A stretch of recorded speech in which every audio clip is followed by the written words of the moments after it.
You don't need a job anymore. 100 grand a month is about to be your new normal.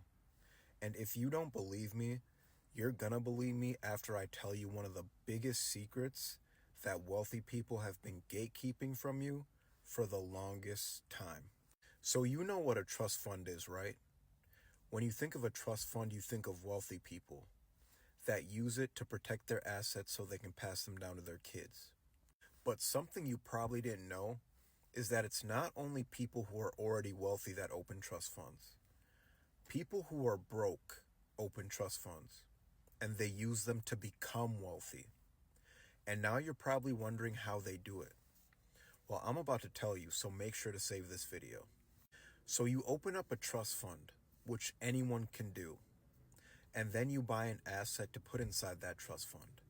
And if you're thinking, well, I don't have an asset to put inside the trust fund, what people will do is they'll just go and buy a life insurance policy to put inside the trust fund.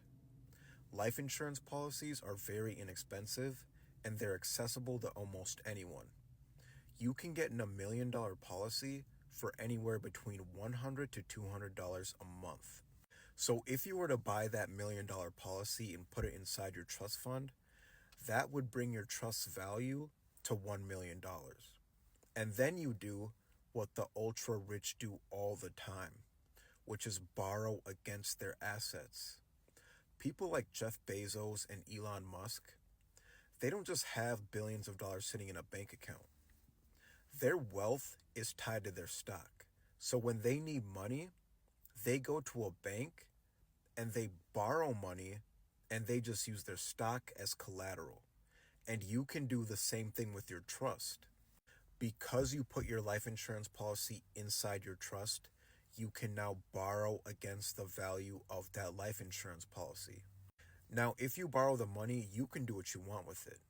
But the smart people, they take it and they use it to go invest and buy businesses. They'll go out and buy small franchises, or they'll team up with other investors and go buy things like apartment buildings and other commercial real estate.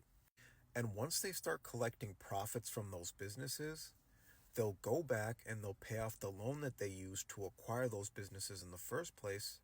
And once they've paid off their debts, those businesses still continue to cash flow, which means they're now financially free and can start building generational wealth for themselves and their family. And this is just one of the several ways that people become wealthy that we just don't know about. And if you're wondering where I learned all of this, it's in the book called Wealth Secrets, which you can find